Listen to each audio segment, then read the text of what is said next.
bavandimwe kandi bene data dusangiye gucungwa guturuka ku mwami wacu Yesu Kristo. Nongeye kubasuhuza mwiriwe amahoro. Imana y'amahoro ibane namwe. Muri kumwe na Pst Elie ugira imbabazi Elia. Uyu mwanya rero ndagira ngo dufate umwanya mwiza wo kuganira ku ijambo ry'Imana. Uko bisanzwe muri iki gihe turimo tugezemo, ntabwo ari igihe cyoroshye, ntabwo ari igihe cyo gusinzira, ni igihe cyo kumenya icyo dukwiriye gukora, cyane cyane tugakanguka tukamenya igihe tugezemo. Turi mu bihe bya nyuma bene data, ndagira ngo buri wese ye gusinzira. Ubu umuntu akubwiye ati ejo tuzazinduke tujyana ahantu, tuzinduke nka 11:00, uzitegure kandi ntuzakererwe. Ugize amahirwe 9:00 ikagera ugakanguka, ntabwo wakongera gusinzira, ahubwo waba maso, ndetse byacimbamo wabona ushaka gusinzira ukabyuka. Kera abanyeshuri bigaga, iyo wakoraga tide bashaka gukora examen, barazaga amaguru mu ibase kugira ngo badasinzira. Nawe rero niko byagugendekera, wenda washyira amaguru mu ibase kugira ngo udasinzira, ya saha ikagucika, gahunda mwari mufitanye na mugenzi wawe kugira ngo uyisohoze. Niyo mpamvu rero muri aka kanya nkubwira wowe unyumva kuri uru rubuga kugira ngo usobanukirwe igihe tugezemo. Ijoro rirakuze burenda gucya bene data. Reka twiyambure imirimo y'umwijima, twambare intwaro z'umucyo, tugende nk'abana b'Imana, tugende twubaha Uwiteka Imana yacu, twumvira ibyo yadutegetse byose mu ijambo ryayo, tubishyire mu bikorwa. Naho ubundi igihe kizatugwa hejuru, kandi mu by'ukuri utazaba ari maso wese agasigara azahura n'akaga. Uyu mwanya mwiza rero nshaka kugira ngo tuganire, ndagira ngo tuganire ku ijambo dusanga mu byanditswe byera, ni muri Yohana ibice 4. Ni umurongo wa mbere dusome, ahasigaye usome wumve icyo iyo nkuru ikubwira. Ni inkuru y'umusamariyakazi wahuye na Yesu Kristo. Ndagira ngo rosobanure iryo jambo, nuko usome neza, witonde urebe. Yesu ubwo yagendaga n'abigishwa be, ngo yiyumvamo ko akwiye kunyura i Samariya. Nuko ageze mu mudugudu witwa Sukara wo muri ntara ya Samariya, ngo kuko byari bigeze 6:00 ngo ananijwe n'urugendo, ngo yicara ku iriba. Abigishwa bamusiga aho ngaho, bajya muri uwo mudugudu gushaka ibyo kurya. Muri ako kanya haza umusamariyakazi. Ijambo riratubwira ngo yaraje kuvoma amazi. Ahageze ahasanga Yesu ahicaye, ariko ntiyamwitayeho. Kubera iki? Kuko Yesu yari umuyuda, undi ari umusamariya, kandi nk'uko tubisoma tubibona, abayuda banenaga abasamariya. Noneho icyo gihe umugore ahageze, Yesu atangira ikiganiro. Reka nkoreshe ijambo, atangira wenda kumushotora. Aramubwira ngo mugore, ntutuzi two kunywa. Undi ahindukirana umujinya mwinshi, aramubwira ngo usaba amazi ute? Kuri umuyuda nkaba umusamariyakazi, duhuriye he? Umva iryo jambo, usaba amazi ute? Uri umuyuda nkaba umusamariya. Ndagira ngo iri jambo nagira ngo usobanukirwe neza. Ijambo Samariya ni muntu ki? Uwo wanenwaga n'umuyuda yari muntu bwoko ki? Kuki yamunenanga? Kuki batasangiraga? Kuki bategeranaga? Yari muntu ki? Rero ndagira ngo nkurangire, uzasome neza, witonde urebe neza aho Samariya yaturutse. Nugenda mu bami ba mbere, uzasome urebe mu gice cya 12 cy'abami ba mbere, uzasanga umutwe w'amagambo uvuga ngo ubwoko bw'Abisirayeli bwigabanyamo 2. Ahangaha kugira ngo ubisobanukirwe, Isirayeli ubundi yaturutse ku mugabo witwaga Yakobo. Yakobo ni mwene Isaka mwene Aburahamu. Abo nkubwiye ko ari 3 bari Abaheburayo. Ariko noneho kuri Yakobo, mwibuke igihe yari avuye kwa nyirarume Labani, ageze mu nzira atahutse n'umuryango we, ahura n'umugabo ngo aramukiranye. Uwo yari marayika. barakirana bugiye gucya aramubwira ati ndekura ndate sinkura ku rutambaye umugisha kuko yari yamaze gusobanukirwa uwo ari we. Iri jambo ritubwira yuko yamubwira ati noneho witwaga Yakobo ntukitwa Yakobo ukundi uzitwa Isirayeli. Hanyuma Isirayeli naho ryaturutse. Isirayeli ni bene Yakobo. Yakobo niwe Isirayeli. Abo ngabo niba warasomye neza ni imiryango 12 niko tubibona, niko ijambo ry'Imana ribitubwira. Noneho Isirayeli rero nuko yavutse. Ndagira ngo nongere ngusobanurire ibindi. Abami ba Isirayeli ni 3 batangije babayeho icyo gihe, ni 3 bayoboye Isirayeli ikiri kumwe itarigabanyamo kabiri. Abo 3 bose kandi bahuza igihe bayoboreye Isirayeli. Buri mwami yagiye ayobora imyaka 40. Uko ari 3, uwabanje ni Sawuli. Sawuli yayoboye imyaka 40. Hakurikiraho Dawidi ayobora 40. Haza Salomo ayobora 40. Abo uko ari 3 bayoboye Isirayeli ikiri hamwe. Ariko umva Samariya, cyo shaka gukura abasamariya aho baturutse, niho shaka kugira ngo turebe impamvu uriya mugore yabwiye ari amagambo Yesu. Noneho icyo gihe Salomo abonekerwa n'umwami Imana mu nzozi. Aramubwira ati nsaba icyo ushaka cyose nkiguhe. Ibyo uzasaba mu bami wa mbere, uzasome neza mu bice 3, mu bice 4 usoma aho hantu. Aramubwira ati rero ndi umwana muto sinzi iyo biva niwe bijya, kandi wamaye kuyobora ubwoko bwawe bukomeye bw'Isirayeli nk'ubwenge. Ibyo binezeza Imana. Iramubwira iti kuko usabye ikintu cyiza nguhaye n'ubutunzi n'icyubahiro. Ntawe wakubanjije cyangwa uzaguhera ukuzahwana nawe. Ariko hari amagambo yamubwiye. Aramubwira nusoma neza ugeze mu bice 10 uzasanga amagambo yamubwiye. Uzasome abo bami uzasangamo ibintu bikomeye cyane. Mu bice 10, mu bice 9, 10, 11 uzakomeza usome uzabonamo iyo nkuru ya Salomo neza. Ariko aya magambo yamubwiye, aramubwira ati rero nugenda mu mateka no mategeko yanjye nkuko so Dawidi yagendaga, nzakomeza ubwami bwawe kandi nzakongera kurama. Ariko nutagenda gutyo nzabukunyaga mbugabire undi. Nuko byagendekeye Salomo. Ijambo ritubwira ko Salomo yarongoye abagore benshi ndetse ngo ni 1,000. Abo bagore harimo n'abanyamahanga, abasodonikazi, abo bose bari bateranyemo. Noneho bazana imana zabo bivangira Salomo. Salomo ntiyakurikira imana ya se Dawidi nkuko Dawidi ajya gutanga ari amuga ati mwana wanjye umenye imana ya so. Ntiyakurikira iyo imana, ahubwo arateshuka anyura mu bidakwiriye ajya mu mana z'inyamahanga z'ibigirwamana. Ibyo bibaza Uwiteka. Nguko rero icyo nashaka gusobanurira. Noneho mu bice 12 by'abami ba mbere, aho ngaho no dusanga ngo ubwo bw'Isirayeli bwigabanyamo kabiri. Byaturutse kuri icyo cyaha gikomeye Salomo yakoze cyo kwimura Uwiteka Imana akimika ibigirwamana. Noneho ijambo ritubwira yuko icyo gihe Salomo ahagurukirwa n'umugaragu we. Bibiliya ivuga umugaragu, ariko yari umusirikare mu basirikare be. Ashaka kumukorera kudeta, nukuri biramunanira. Hanyuma ahita ahungira mu gihugu cy'Egiputa, yitwaga Yerobowamu. Ahungira mu gihugu cy'Egiputa. Icyo gihe Salomo amaze gutanga, igihe cye kirangiye, umwana witwaga Rehobowamu wo nguwo niwo wimye ingoma ya se Salomo. Hanyuma icyo gihe Yerobowamu yaratahutse, baraza yifatanya n'Abisirayeli bose, baragenda basanga uwo umwana wa Salomo, Rehobowamu w'umwami, bamusaba yuko azabadohorera uburetwa se yabakoraga Salomo, hanyuma bakamuyoboka. Icyo gihe ntiyashishoze ngo agire ubwenge. Abajije abasaza baramubwira ati rero mwana wacu umva uko ugomba kubigenza, uri umwami, ariko kugira ngo uyobore abantu nuko uca bugufi ukumva icyo bakubwira kandi ukagendana nabo, ariko nutumva icyo bakubwira ntabwo uzabishobora.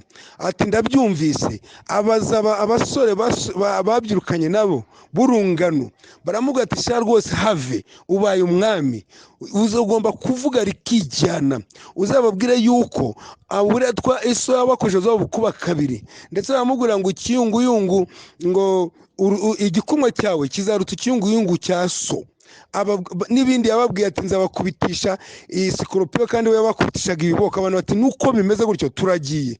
Icyo gihe byari biturutse ku Uwiteka. Nusoma neza uzasanga ubwo Yerobowamu yahungaga akaza yahuye n'umuhanuzi witwaga Abiya afata umwenda yari yakanishe niko byanditswe ngo awucamo ibice 12 amuha ibice 10 aramubwira ati Uwiteka nuko avuze guhaye ubwoko bwe aguha imiryango 10 uzayobora. Ibyo yari yarabimubwiye. Hanyuma icyo gihe rero bigeze Yerobowamu umwami wari ku ngoma umuhungu wa Salomo yanze kumva Abisirayeli baramugomera baragenda bimika Yerobowamu bamwimuka afata iyo miryango 10. Amaze gufata iyo miryango 10 abari yayobora mu majyaruguru. Noneho mu majyepfo ibuyuda hasigara umuryango wa Yuda n'igice kimwe cy'umuryango wa Benjamin. Ubisobanukirwamo neza igice kimwe cy'umuryango wa Benjamin. Noneho uwo muryango wa Benjamin igice kimwe cyasigaranye n'abayuda, ikindi gice kizamukana n'Abayisirayeli cyari gituranye n'umuryango wa Efurayimu. Efurayimu mu musobanukirwamo neza, Efurayimu yari umwuzukuru wa Yakobo, yari mwene yari umwuzukuru wa Yosefu uturutse kuri Yakobo, bo yabyariye mu gihugu cy'Egiputa. Mu byibuka yuko yari mwene Manase Efurayimu uwo nguwo. Yakobo uko yari yavuze ko bazabarirwa mu bana be. Noneho igice kimwe cya Benjamin kijya guturana nayo mu majyaruguru. Aho ngaho nusoma neza niho Paulo yakomotse mu gice muri mu Benjamin, ariko muri icyo gice cyazamutse hafi ya Efurayimu. Ikindi ngiye gusobanurira nuko Efurayimu uwo nguwo Samweli yari umwefurayimu, yaturutse ku Efurayimu. Uwo Yerobowamu nawe yari umwefurayimu.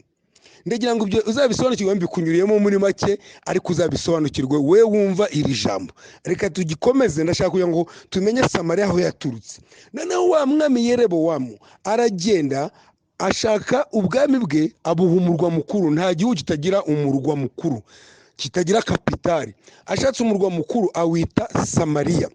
Ngaho rero Samariya, aho ijambo Samariya ryaturutse bavuga ngo ni Abanyasamariya. Ikindi yakoze, yaratekereje ati ubu ngubu Abisirayeli bose bazangomera banyice basubire kuri mwene databuja Rehobowamu.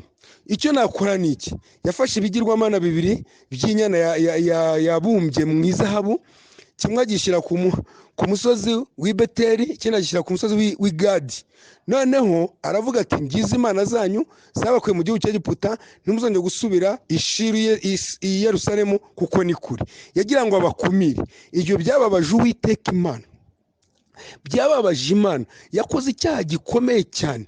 Nusoma mu Bami wa bice 14 ku murongo w'10 uzasanga Imana ikoresha ijambo rikomeye cyane kuzakuraho abana b'umuhungu n'abishoreke ba Yerobowamu, ikabakura ngo igaheha nk'uko umuntu aheha amabyingo akayamaraho. Iryo jambo uzarisangamo kuko byababaje Uwiteka Imana ibyo yakoze. Noneho rero Abisirayeli abo ngabo bahindutse Abasamariya kubera izihe mpamvu? Kuko bagiye mu majyaruguru bivanga n'ubundi bwoko bw'ishuri aribwo bita Siriya, barivanga bituma nta mana bafite. Yerobowamu ikintu yakoze, yishe abahanuzi bose, asenya ibicaniro by'Uwiteka. Abasigaye barahunga bahungira i Buyuda. We asigara aho ngaho, afata noneho abantu batarabo mu Barewi. Uzi ko Imana yari yaravuze yuko Abarewi nibo bazaba batambyi. Noneho afata abatare Abarewi, kuko ntabwo yagomba kubabona bari bamuhunze bagiye i Buyuda.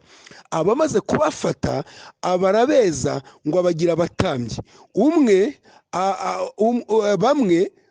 400 baba abatambye b'ikigirwamana kimwe cya Ashera, abandi 450 baba b'ikigirwamana cya Bali. Abo bari 850. ibyo mubyumve neza. Noneho rero abisirayeli bituma bazirana n'abayuda kuko bimuye Uwiteka Imana. Nusoma neza mu Bami ibice 13 ku murongo wa mbere uzasanga umuntu w'Imana wari uturutse i Buyuda arazamuka ajya kuhanurira ku gicaniro cy'i Beteli. Ubwo avuga ati wagicaniro abahanuzi bawe niho amagufa yabo bazayatwikira. Ibyo uzabisome neza uzabyumva ngo umuntu w'Imana wari uvuye i Buyuda. Bigaragara ko Imana yari yiri kumwe n'abayuda. Mu Isirayeli bari barayiteye umugongo byararangiye. Niyo mpamvu rero bahindutse abasamariya bituma abayuda babanena. Icyo gihe hatangiye rero imivurungano hagati y'abayuda n'abayisirayeli n'intambara z'urudaca. Noneho rero reka tugaruke rero wumvishe Samariya baturutse, wumvishe nuko byagenze. Noneho hariya muri Yohana ibice 4 niho turimo kuganira. Ubwo Yesu rero noneho yavuganaga nawe umusamariyakazi, amubwira ati mpa amazi yo kunywa. Umusamariyakazi aramubwira ati unsaba amazi ute ko ndi umusamariyakazi ukaba umuyuda, duhuriye he? Iryo jambo ryumve aho yaturukije naho ngaho wabyumvise. Noneho ikintu iganiro bagiranye rero, Yesu aramubwira ati rero yaba wari uzi impano y'Imana ukamenya n'ugusabye amazi uwo ari we, nawe umusabye akaguha amazi y'ubugingo. Noneho uwo mugore yumva mubwiye ibintu bitumvikana, aramubwira ngo impano y'Imana yamubwiraga niki? Niwe wivugaga, kuko Yesu niwe mpano y'Imana Imana yahaye abari mu isi. Kuko yakunze abari mu isi cyane itanga umwana we w'ikinege kugira ngo umwizera wese atarimbuka ahubwo ubugingo buhoraho. Iyo niyo mpano yamubwira ati yaba wari uzi impano y'Imana, mu yandi magambo yaba warunzi ukamenya ngo n'ugusabye amazi uwo ari, ukamenya uwo ndi we neza, nawe wari kunsaba amazi nkaguha amazi y'ubugingo. Umugore abyumvishe gutyo aramubwira ati umva re, ariko ubundi wowe uruta sogokuruza Yakobo wadufukuriye iriba ko yanywaga amazi yaryo we n'abana be. None ayo mazi y'ubugingo uvuga wayakura he ko nta n'ikivomesho ufite? Yesu aramubwira ati unywa aya mazi azongera agira inyota, ariko unywa amazi nzamuha azamuhindukiramo amazi y'isoko y'ubugingo.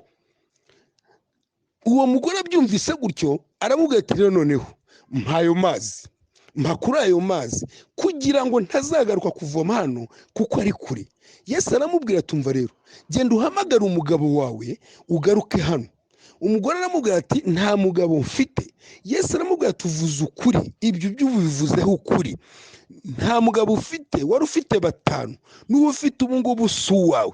Uwo mugore yumvisha ibyo amenya ko amurondoye, amumenya uko ateye n'uko ameze. Ibyanditswe byera bivuga yuko twebwe abizera turondora byose, nyamara twe ntabaturondora. Yesu rero yaramurondoye. Undi amaze kubibona atyo aramuga turabizi, menye kuri umuhanuzi.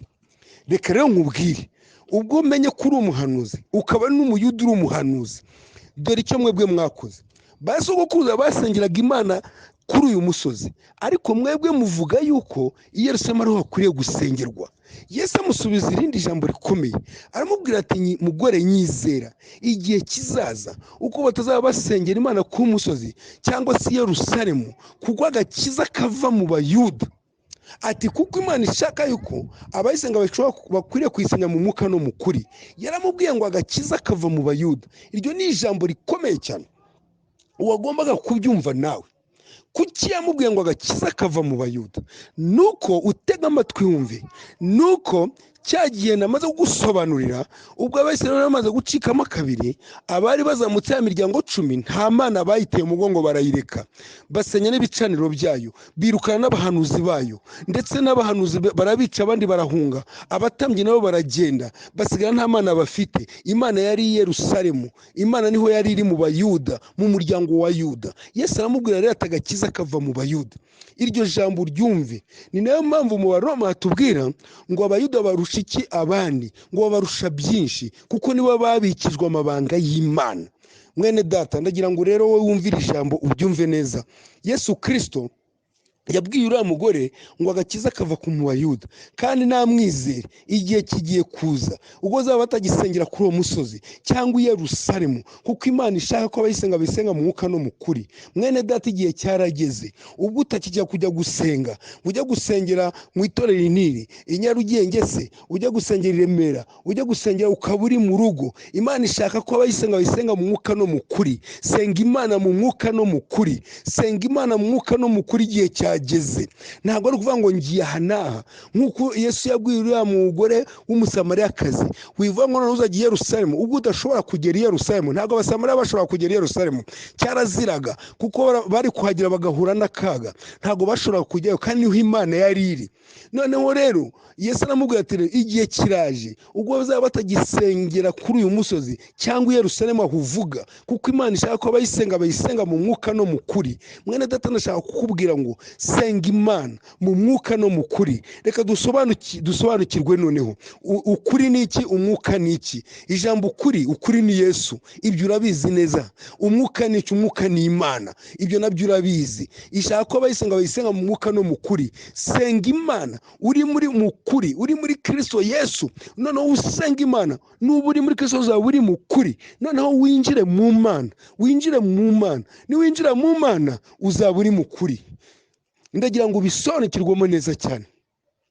Kandi kugira ngo winjire muri Kristo ni ibintu byoroshye cyane, ni ibintu byoroshye.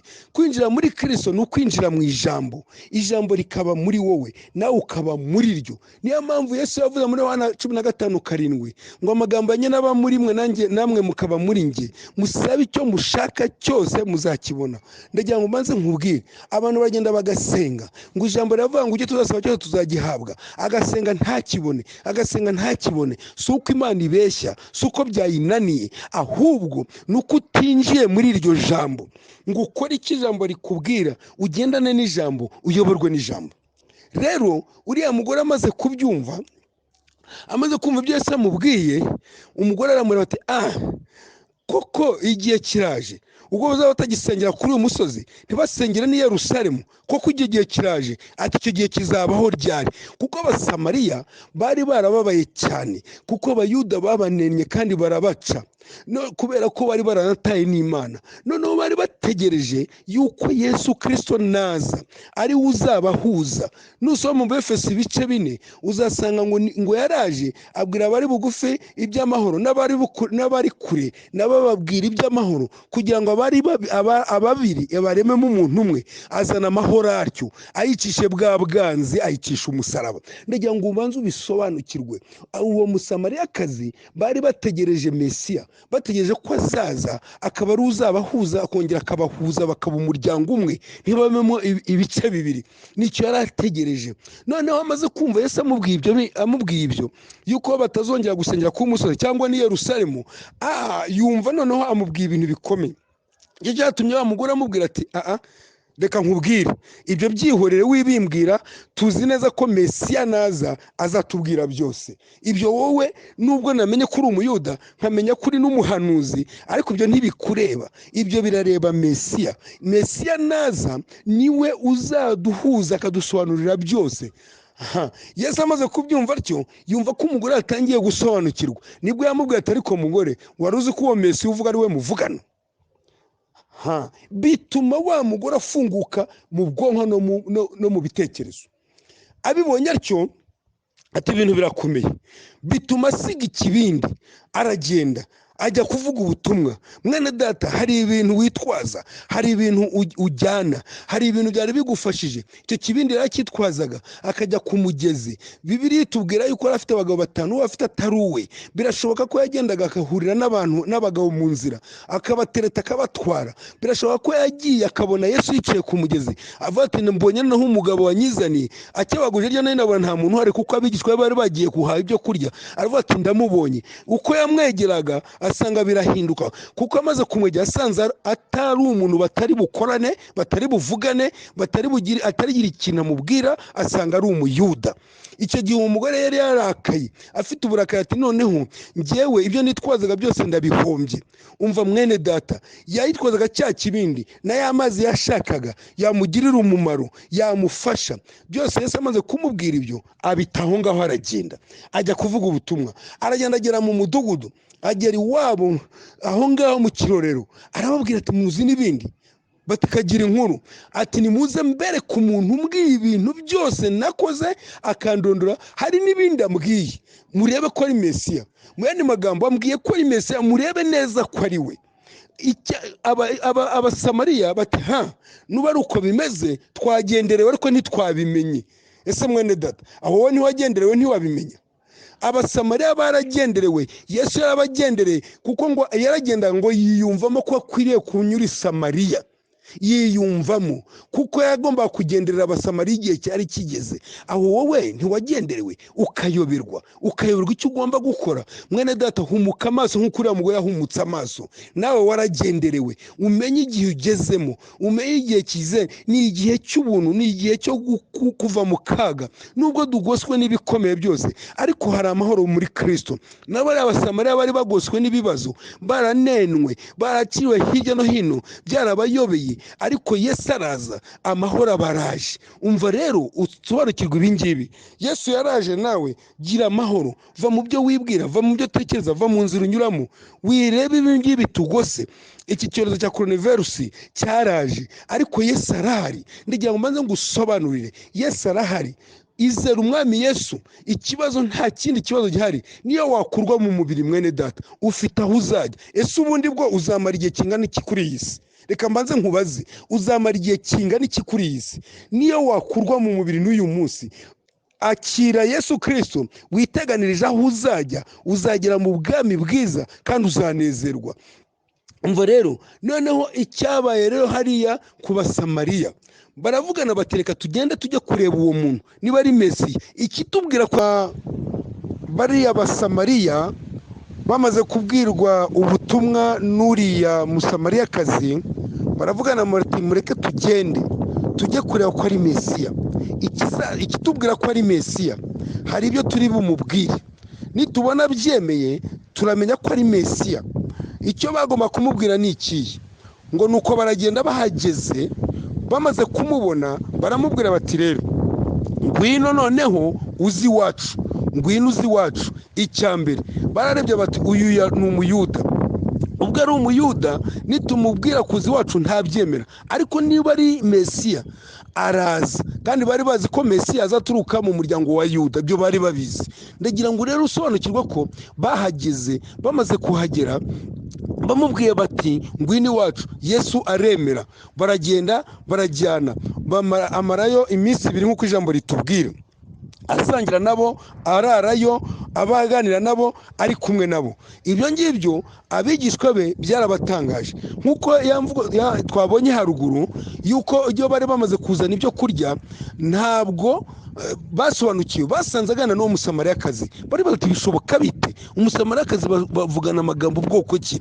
Ariko ngo ntibagira icyo bamubaza. Hanyuma bamuhaye ibyo kurya, arababwira atoya, nta biryo nshaka, mfite ibyo kurya byanjye mutazi. Arabasobanura ati ibyo kurya byanjye ni ugukora ibyo wantumye ashaka. Mwene data, hari ibyo kurya nawe ufite, ni ugukora ibyo wagutumye ashaka, ni ugukora ibyo Imana ishaka. Ibyo byonyine niyo mpamvu Satani ubwo yageragezaga Yesu mu butayu, yaramubwiye ngo amaze iminsi 40 atarya, amona gusonza, aramubwira ngo nabwira amabuye ahinduka umutsima arye. Satani yarazi ko Yesu yabishobora kubikora, ariko Yesu aramubwira ati ntago umuntu atungwa n'imitsima gusa, atungwa n'ijambo ryose riturutse mu kanwa k'Uwiteka. Ndagira ngo mbanze nkubwire mwene data, nawe kora ibyo uwagutumye ashaka. Hari ibyo ugomba gukora, kandi mu by'ukuri ibyo kurya byawe nawe ufite uyu munsi wa none ni ugukora ibyo wagutumye ashaka, ni gukora ibyo Imana ishaka. Uko byagenda kose Uwiteka Imana iri kumwe nawe. Mwene data, rero wumvira ijambo muri aka kanya kuri urubuga, nongeye kukwinginga ngo usobanukirwe neza igihe tugezemo. mwene data turi mu bihe bikomeye, turi mu bihe biruhije, tugoswe n'iki cyorezo.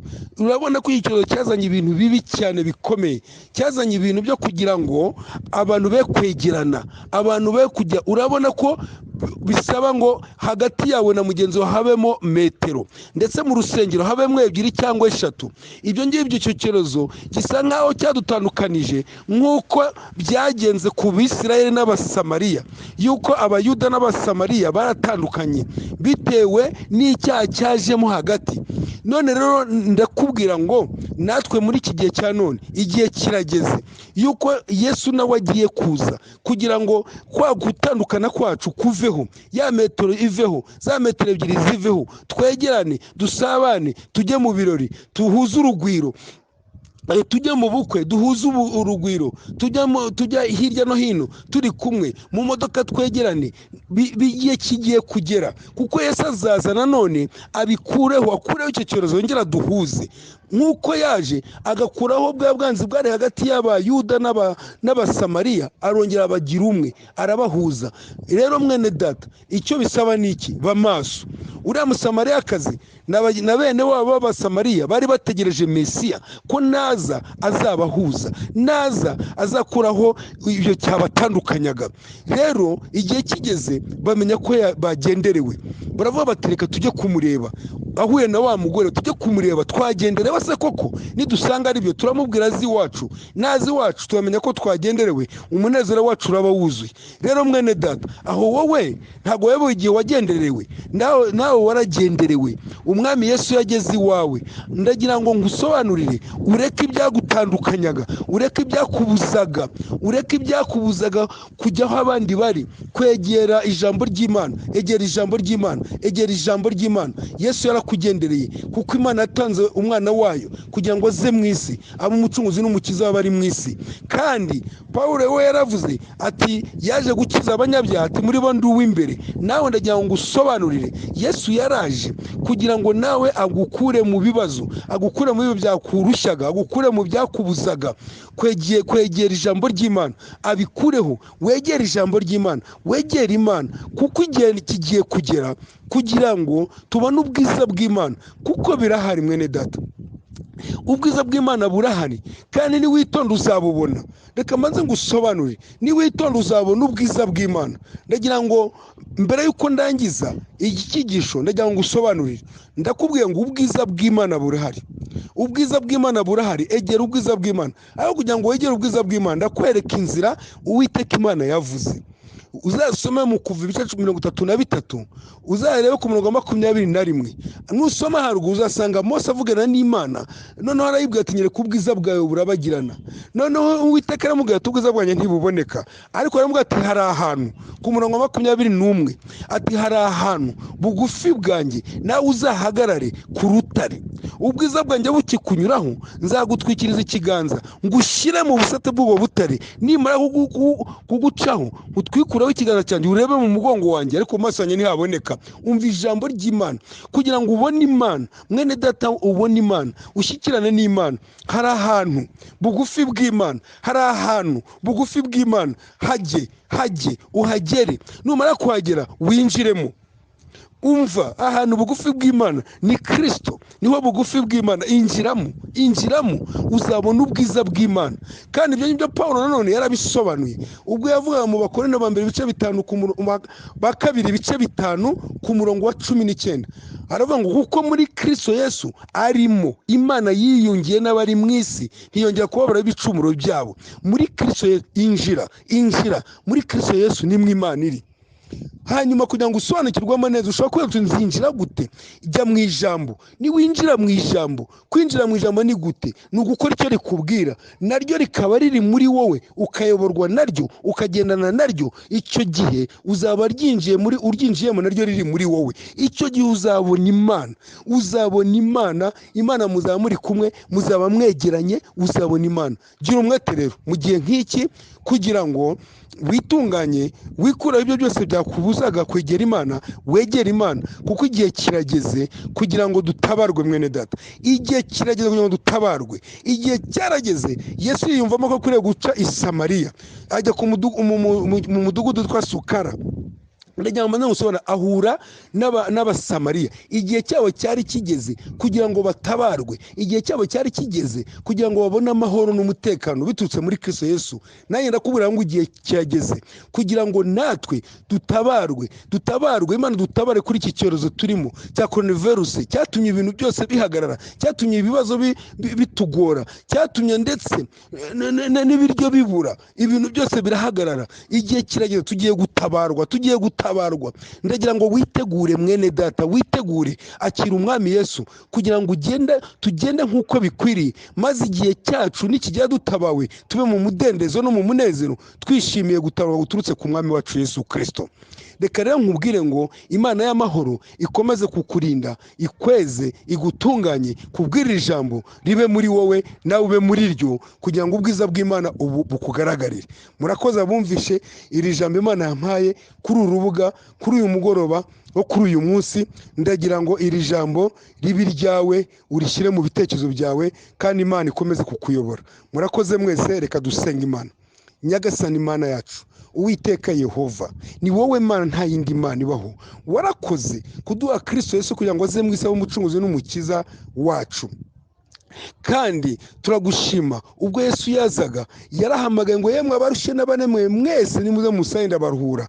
Nta watoranije, n'abari kure bose nibaze, n'abari bugufi nibaze. Turabigushimiye yuko ibyo ngibyo wabikoze kubw'urukundo wadukunze. None buri wese umugire neza, wumvishe iri jambo wampaye kuri uyu munsi, umuhe gusobanukirwa no kumenya, kandi umuye kwakirana umunezero ijambo ryawe yemeye kuyoborwa naryo. Ndakwinginze Uwiteka Nyiringabo, utugire neza mu gihe nk'iki, udukomeze, utuyobore, duhagarare dushikame dufite ibyiringiro yuko gutabarwa kwacu kutwegereye, tukava muri ibi bibazo turimo no muri aka kaga, tukabona umunezero uturutse kuri wowe n'ubwiza bwawe.